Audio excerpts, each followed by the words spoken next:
Meus amados irmãos e amigos, eu vos saúdo com a doce e gloriosa paz do Senhor. Uma vez mais, renovo a minha satisfação em estar retornando ao nosso encontro para tratarmos dos negócios do Senhor, para os nossos subsídios para a Escola Bíblica Dominical. Estamos estudando a penúltima lição do primeiro trimestre de 2024. Estudamos o corpo de Cristo, origem, natureza e vocação da igreja no mundo. Origem, natureza e vocação da igreja no mundo. Essa é a lição de número 12, o papel da pregação no culto. Na semana passada nós estudamos o culto da igreja cristã. Lá nós aprendemos sobre o culto, quanto à sua existência, quanto à sua vocação e quanto à existência, quanto à forma e quanto ao conteúdo. O culto da igreja cristã. Hoje estudaremos o papel da pregação na igreja cristã. Já começo dizendo que o apóstolo Paulo, escrevendo a Timóteo, aquele que ele considerava o seu filho espiritual, ele o aconselha a, em todo o tempo, pregar a palavra. Ele sabia que é a obrigação urgente daqueles que se dizem cristãos pregar a palavra. E Paulo ainda aconselha pregar em tempo e fora de tempo. E ele diz, pregue a palavra instes, isto é, insista em pregar a palavra. Não largue a pregação da palavra por nada desta vida. Redargue-as. Redarguir é repreender, mas repreender com argumento. Exortes. E aí diz, com toda longanimidade e doutrina, com toda brandura, com todo cuidado, para não espantar, para não entristecer ninguém, mas pregue a palavra. Exortar significa animar, encorajar, e o apóstolo pedia que o seu amigo, o seu discípulo, o seu filho espiritual, Timóteo, fizesse isso na pregação do evangelho.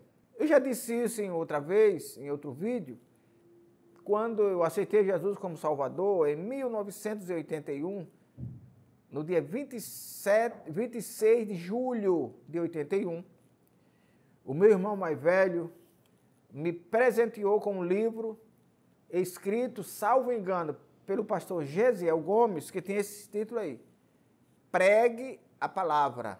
Eu me inspirei muito naquele livro. Foram os meus primeiros passos na igreja e no evangelho, lendo aquele livro.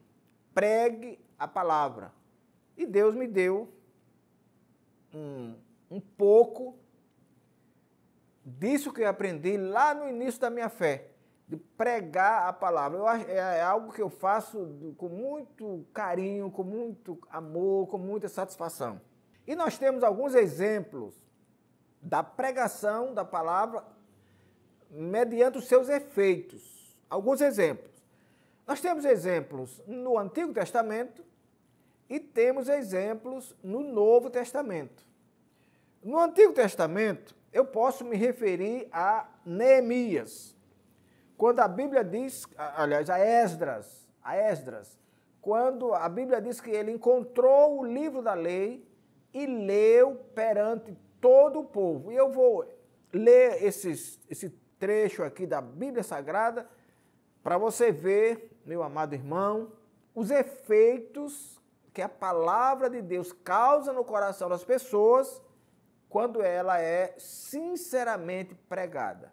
Eu não estou falando aqui de discursos bem armados, com início, meio e fim, mas que tem muito pouco de Bíblia. Muitos discursos por aí, meus amados irmãos, são discursos muito bem elaborados, mas cujo evangelho não tem Cristo e cuja mensagem não tem cruz. Esse não é o evangelho que nós aprendemos, esse não é o evangelho apostólico, esse não é o evangelho inspirado pelo Senhor Jesus Cristo. Então, Neemias capítulo 8, versículos 2 a 8, passo a ler. Esdras, o sacerdote, trouxe a lei perante a congregação, assim de homens como de mulheres, e todos os sábios para ouvirem no primeiro dia do 7º mês. E leu nela, diante da praça que está diante da porta das águas, desde a alva até ao meio-dia, perante homens e mulheres e sábios. E os ouvidos de todo o povo estavam atentos ao livro da lei. Então, quando nós pregamos a palavra de Deus com sinceridade, com o coração aberto, crendo naquilo que estamos pregando, os efeitos são imediatos. E Esdras, o escriba, estava sobre um púlpito de madeira que fizera para aquele fim.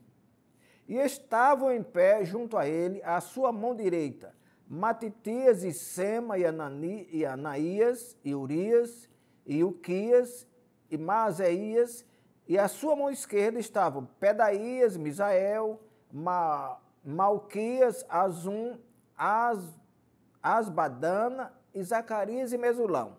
E Esdras abriu o livro perante os olhos de todo o povo, porque estava acima de todo o povo. E abrindo-o ele, todo o povo se pôs em pé. Reverência à palavra de Deus, respeito e reconhecimento à palavra de Deus. Todo o povo se pôs em pé. E Esdras louvou o Senhor e o grande Deus. E todo o povo respondeu, amém, amém, levantando as mãos, inclinaram-se e adoraram o Senhor com o rosto em terra. E Jesua, e Bani, e Serebias, e Jami, e Acube, e Sebatai, e Odias, e leram o livro na lei de Deus, declarando e explicando o sentido, faziam o quê? Lendo, se entendesse.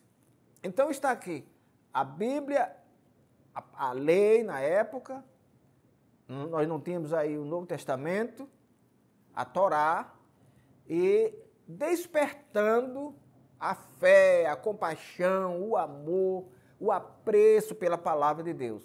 O papel da pregação da Bíblia no culto, ele é fundamental. Mas nós temos ainda um outro exemplo no Novo Testamento, em Atos dos Apóstolos, capítulo 22 e versículo 22 a 24, depois o 41 a 44. Varões israelitas, dizia Pedro, esse que está pregando aqui é Pedro, escutai estas palavras. A Jesus Nazareno, varão aprovado por Deus entre vós, com maravilhas, prodígios e sinais, que Deus por ele fez no meio de vós, como vós mesmos bem sabeis. A este que vos foi entregue pelo determinado conselho e presciência de Deus, tomando-o vós, o crucificaram e matastes pelas mãos de injustos. 24. Ao qual Deus ressuscitou, soltas as ânsias da morte, pois não era possível que fosse retida por ela. Pedro fala aqui da ressurreição do Senhor ao terceiro dia. Versículo 41 a 44.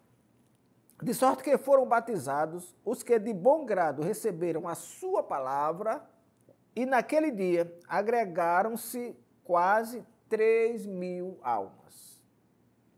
E perseveravam na doutrina dos apóstolos, e na comunhão, e no partir do pão, e nas orações. Em cada alma havia temor, e muitas maravilhas e sinais se faziam pelos apóstolos. Todos os que criam estavam juntos e tinham tudo em comum. Esses efeitos aqui vieram após a pregação do apóstolo Pedro no dia de Pentecostes. eles creram, perseveraram unanimemente em oração e na doutrina dos apóstolos. Foi uma coisa assim, repentina. Não precisou de tempo para...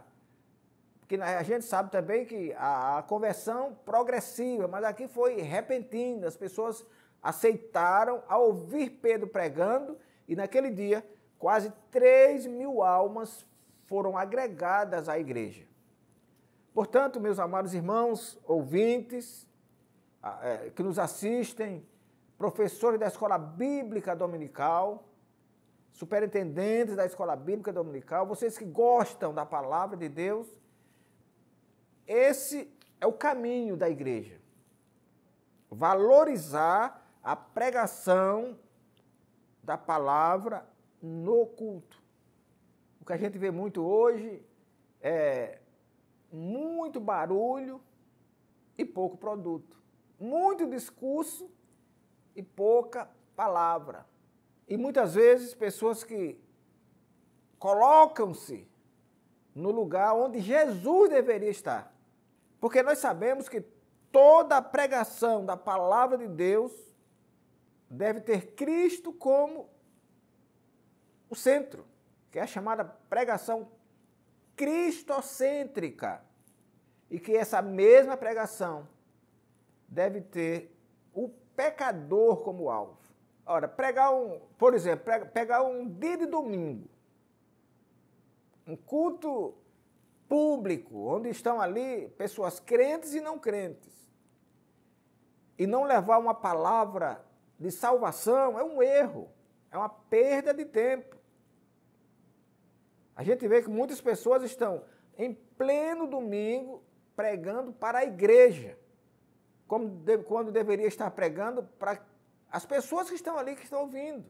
É a pregação para o ouvinte e deixar o ensino para a igreja no seu culto particular, no culto de ensino. Então, o ministério da ele tem um propósito. A pregação da palavra de Deus deve ser como uma proclamação.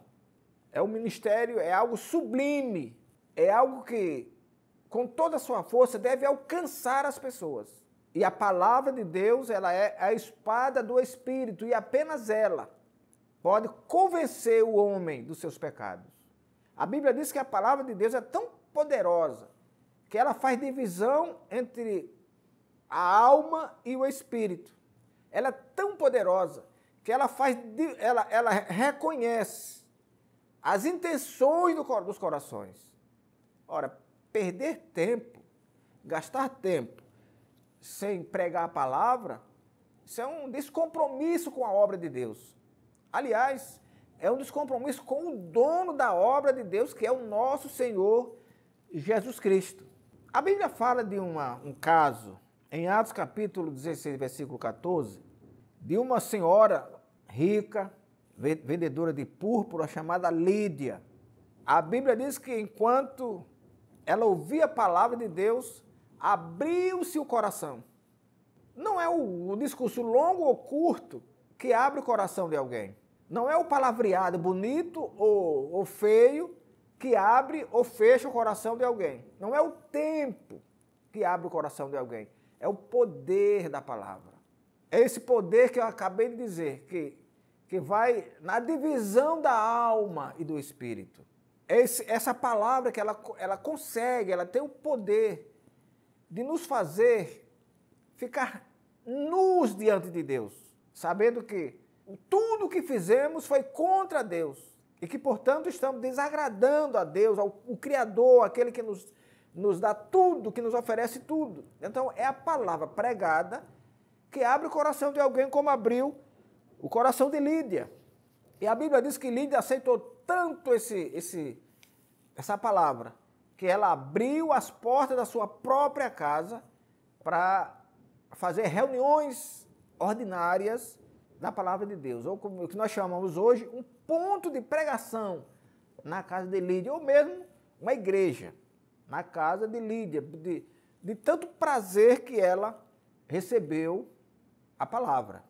O ministério da palavra e sua importância. A palavra de Deus serve para edificar a igreja. Serve ainda para formar valores na igreja e na sociedade. E ainda para que resistamos a uma cultura sem Deus. A palavra de Deus tem importância, função de edificar a igreja. Essa edificação vem pelo confronto que o Espírito Santo traz pelo ministério da palavra, que exorta e consola, conforme 1 Coríntios capítulo 11, versículo 2. Então, quem exorta, quem fortifica, quem edifica a igreja, não são dos discursos fáceis que a gente vê nos dias de hoje. Discursos que apontam para riquezas terrenas. Pessoas que formam determinadas redes para alcançar pessoas por meio do evangelho fácil, ou que eu posso chamar de evangelho líquido. Evangelho líquido, que você depois que você espreme não sai nada. Que propõe riqueza em vez de salvação. Propõe boa vida ao invés de participação do corpo de Cristo. A Bíblia diz, Paulo diz que nós somos participantes nas aflições de Cristo. E o próprio Jesus Cristo disse, no mundo tereis aflições, mas tende bom ânimo. Então as pessoas que querem ganhar pela facilidade ou enganar com facilidade, elas tiram essa parte do evangelho. Não, você não pode sofrer nada. Se estiver sofrendo alguma coisa, é porque está em pecado. É o fatalismo. Você não pode sofrer nada. Senão, é porque Deus não está com você. É porque você está em pecado. Isso não edifica a igreja. Aliás, quem crê dessa forma, nem igreja é. A igreja de Deus é aquela que crê genuinamente no Senhor Jesus Cristo e que está disposta até sofrer e morrer pelo amor de Cristo, como muita gente fez. Policarpo, que nós sabemos o quanto ele sofreu, e tantos outros, isso é apenas um exemplo. Homens e mulheres que morreram pelo amor de Cristo. O próprio Paulo, que diz que sofreu até entre falsos irmãos, naufrágios, tudo pelo amor de Cristo. Alguém se arriscaria a dizer que Paulo estava em pecado? João, que ficou confinado lá na ilha de Pátimos, alguém diria que ele estava em pecado? Ou que ele estava fora da vontade de Deus porquanto estava exilado? Não, essa é a cruz que nós devemos levar. Essa é a cruz do Evangelho. O Evangelho sem cruz não me serve e nem serve a ninguém. O Evangelho serve para formar valores, para tornar pessoas éticas, pessoas bondosas, pessoas que verdadeiramente deixaram o mundo, pessoas que deixaram a mentira, deixaram o engano, pessoas que estão dispostas a viver uma vida íntegra na presença do Senhor. Como a própria Bíblia diz que a palavra do crente deve ser sim, sim, não, não. Mesmo que esse sim, sim ou esse não, não nos traga prejuízo, mas que não nos traga o afastamento do Senhor. São os valores que o Evangelho traz. Homens e mulheres honestos, que compram e pagam, recebem, tomam emprestado e devolvem. O Evangelho, a pregação da palavra de Deus também serve para que nós resistamos a uma cultura sem Deus. O pós-modernismo, o materialismo, que ensina que o século molda as pessoas. Jesus censurou seus discípulos, chamando-os de geração perversa, porque os viu agindo de forma incrédula ou com incredulidade. A influência de uma cultura sem Deus havia atingido negativamente os que andavam com Jesus. Por sua vez, no Pentecoste, Pedro também exortou a seus ouvintes a salvarem-se daquela geração perversa. O Evangelho puro e genuíno nos ensina que nós estamos vivendo na contramão do mundo. Para onde o mundo vai é para o contrário que nós vamos. Porque nós já nos convertemos ao Senhor.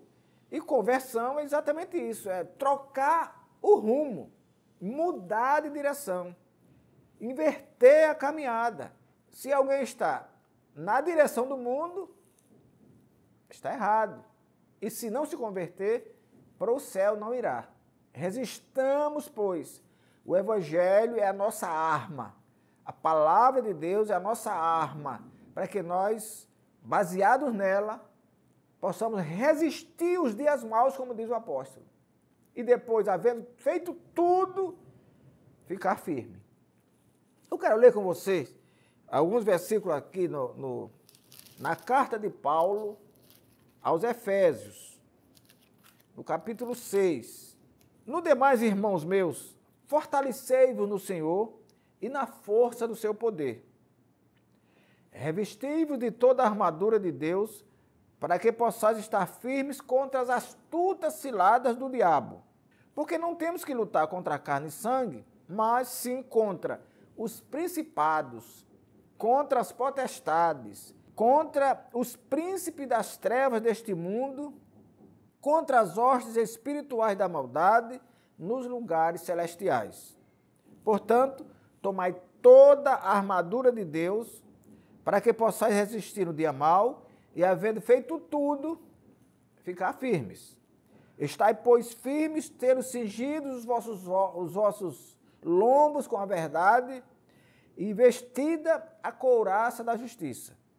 Calçados os pés na preparação do evangelho da paz, tomando sobretudo o escudo da fé, com o qual podereis apagar todos os dardos inflamados do maligno. Tomai também o capacete da salvação e a espada do Espírito, que é a palavra de Deus. Orando em todo o tempo, com toda oração e súplica no Espírito, e vigiando nisso, com toda perseverança e súplica por todos os santos. Está aqui a arma espiritual, e Paulo se inspirava aqui nas armaduras do soldado romano, em Efésios capítulo 6, versículos 10 em diante, quanto nós, ou como nós podemos fazer o que podemos fazer para resistirmos no dia mau. E quem traz o dia mau é exatamente o diabo, o nosso inimigo. E ele vive armando ciladas contra nós. Ninguém se engane que, porque nós somos crentes, porque nós servimos a Deus, e que temos um Deus poderoso, que Paulo dizia, posso todas as coisas naquele que me fortalece. Ninguém pense porque nós somos crentes, nós somos livres, ou estamos livres da cilada do inimigo. É contra nós que ele mais investe. Lembra daquele dito popular que diz que não se joga pedra em árvore que não tem folha? Quanto mais nós estamos na presença de Deus, mais ele quer armar ciladas. Só que o nosso Deus é o Deus que nos defende. E o apóstolo Paulo diz que nós estamos escondidos entre Cristo e Deus. Então, quando eles querem nos atingir, que eles olham pela frente, ele vê Deus, o inimigo. Quando ele olha por trás, ele vê Cristo, porque nós estamos no meio escondidos. E quem faz isso é exatamente a palavra de Deus, que nos esconde, que nos guarda, que nos protege, para que o inimigo não nos alcance e não nos atinja. Então, o ministério da palavra, ou a pregação da palavra na igreja, é algo indispensável sobre qualquer ou quaisquer aspectos. Não há nada que venha justificar a supressão da palavra no culto. Nem festa, nem aniversário, nada. Tem festa, maravilha. Jesus era um frequentador de festas, que, aliás, o primeiro milagre que ele operou lá em Galiléia foi numa festa de casamento. Tem um seminário, amém. Tem bons cantores, amém. Mas o tempo da pregação da palavra de Deus tem que estar reservado. Vejamos o que fazer, enxuguemos o que pudermos enxugar, mas o tempo da palavra é intocável. A gente vê nos dias de hoje, irmãos, infelizmente, digo isso com muita tristeza, e não estou aqui inventando porque eu sou crente. Nós vemos homens de Deus, líderes, que celebram santas ceias e que não mais trazem a palavra. Cantam, fazem uma opção de coisa, menos a palavra. Santa ceia, na ceia do Senhor, um culto uma festa das mais solenes que nós temos na igreja. Há pessoas que fazem festa a punho de luzes, mas esquece da palavra. Todos os grupos devem cantar na igreja, mas o pregador tem que ficar com 10 minutos para pregar.